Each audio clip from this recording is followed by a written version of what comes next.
اعوذ باللہ من الشیطان الرجیم بسم اللہ الرحمن الرحیم۔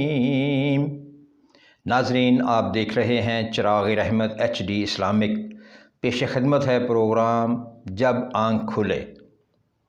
ناظرین، آج سے ہم سورہ توبہ کے متعلق ترجمہ اور تفسیر پیش کر رہے ہیں۔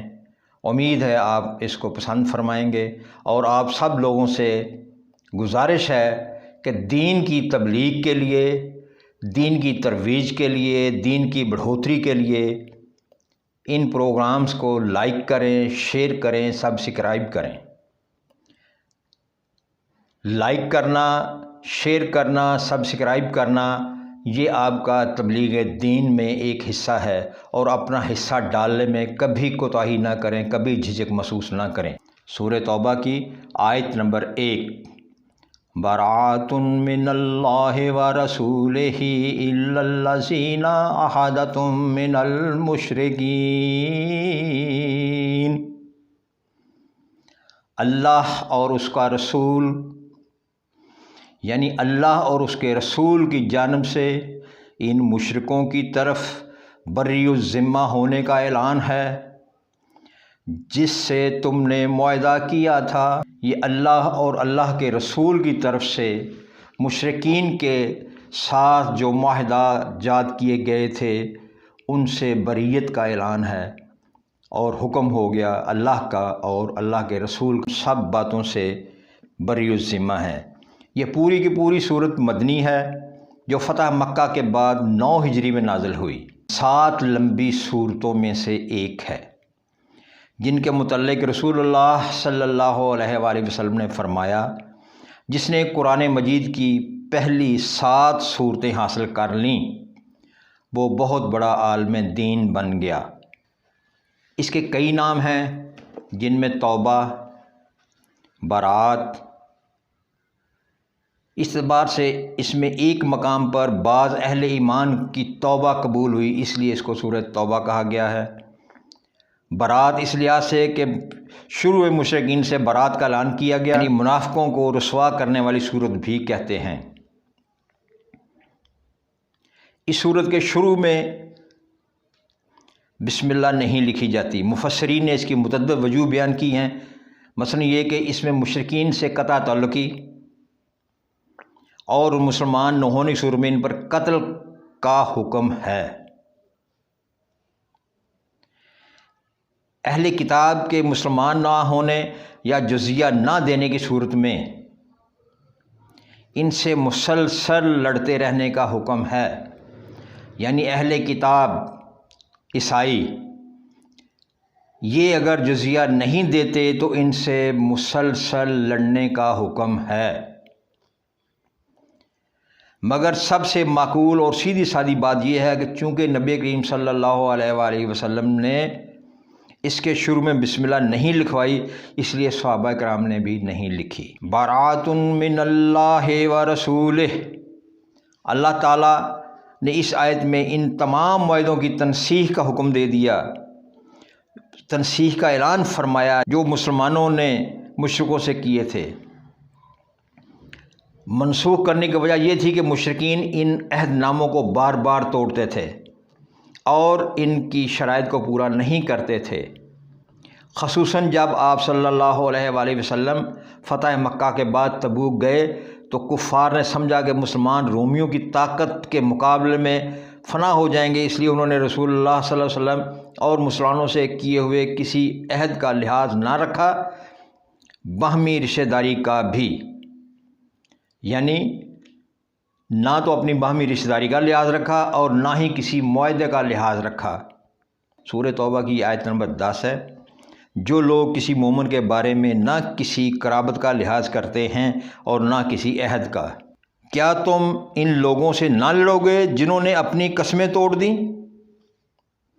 یعنی توبہ کی آیت نمبر 13 ہے، جس میں یہ الفاظ کہے گئے ہیں کہ کیا جن لوگوں نے اپنی قسمیں، اپنے عہد توڑ دیے، کیا تم ان کے ساتھ جنگ نہیں کرو گے، کیا ان کے ساتھ لڑو گے نہیں؟ یہ اللہ کا حکم ہے، یہ کسی گروہ کا نہیں، کسی گروپ کا نہیں، کسی امام کا نہیں، کسی فقیہ کا نہیں، اور اللہ کا حکم اٹل حکم ہے، اور یہ حکم قیامت تک کے لیے ہے، ایک دن کے لیے نہیں۔ جو لوگ یہ کہتے ہیں کہ یہ قرآن آج سے 1450 سال پہلے نازل ہوا، یہ اس وقت کا حکم تھا، اس وقت کا یہ قانون تھا، نہیں۔ قرآن مجید ہمیشہ رہنے والی ابدی کتاب ہے، آخر الزمان نبی صلی اللہ علیہ وسلم پر اس کو اتارا گیا، اور تمام دنیا کے انسانوں کے لیے یہ حکم نامہ ہے۔ اس میں جو احکامات ہیں یہ تمام دنیا کے انسانوں کے لیے ہیں۔ اس میں اگر کوئی مسلمان ہو جاتا ہے، مومن ہو جاتا ہے، تو اس پہ تو عین فرض ہے کہ اس کے حکم نامے پہ عمل کرے،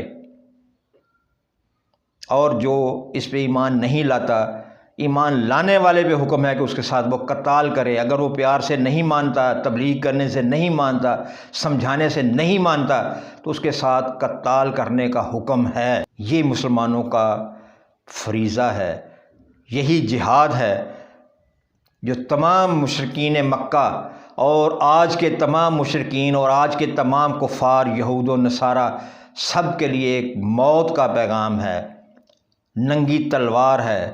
لیکن افسوس کہ ہمارے مسلمان جو ہیں وہ اس سے خود خوفزدہ ہیں، وہ ڈرتے ہیں جہاد سے، قتال سے، اللہ کے اس حکم کی تابع داری نہیں کرتے، اور یہ بھی کہتے ہیں کہ ہم اللہ کے فرمان کو مانتے ہیں، نبی کے فرمان کو مانتے ہیں، نبی سے محبت کا دعویٰ کرتے ہیں، لیکن نبی کی بات نہیں مانتے۔ کیسا دعویٰ ہے یہ محبت کا کہ ہم نبی علیہ الصلوۃ والسلام کی تمام باتیں ماننے کے لیے تیار ہیں، لیکن عمل نہیں کرنا۔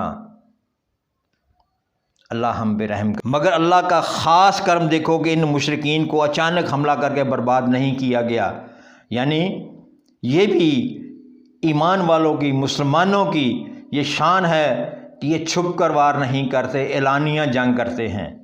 جب یہ اللہ کا حکم آ گیا تو مسلمانوں کو تو یہی چاہیے تھا نا، جیسے یہ مشرکین اور کفار کرتے تھے کہ چھپ کر خفیہ طور پہ حملہ کر دیا اور جنگ ہو گئی، لیکن مسلمانوں نے ایسا نہیں کیا۔ مسلمانوں نے اعلان کیا کہ آج کے بعد ہمارا تمہارا کوئی تعلق نہیں، کوئی معاہدہ نہیں، ہم آپ کے خلاف جنگ کریں گے، ہم مشرکین کے لیے، ہم منافقین کے لیے، ہم کفار کے لیے، ہم ان غیر مسلموں کے لیے جو ایمان نہیں لائے، ان کے ساتھ ہماری جنگ ہے، اور یہ جنگ قیامت تک جاری رہے گی۔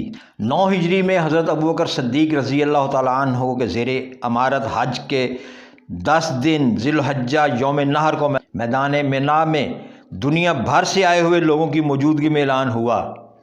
یعنی یہ جو آیت مبارکہ ہے اس کا اعلان 9 ہجری جب حضرت ابوبکر صدیق رضی اللہ تعالیٰ عنہ نبی کریم صلی اللہ علیہ وسلم نے آپ کو امیر حج مقرر کیا تھا، اعلان کیا گیا، اور کئی آدمی مقرر کیے گئے جنہوں نے اس مجمع کے ہر مقام پر بلند آواز سے، اونچی اونچی جگہوں پہ کھڑے ہو کر بلند آواز سے یہ اعلان کیا، اس سال رسول اللہ صلی اللہ علیہ وسلم خود حج پر نہ جانے کی وجہ یہ تھی کہ اس کے بعد ہی مشرکین مکہ کا داخلہ بند ہوا اور ان کی بے حیائی کی رسمیں ختم کر دی گئیں۔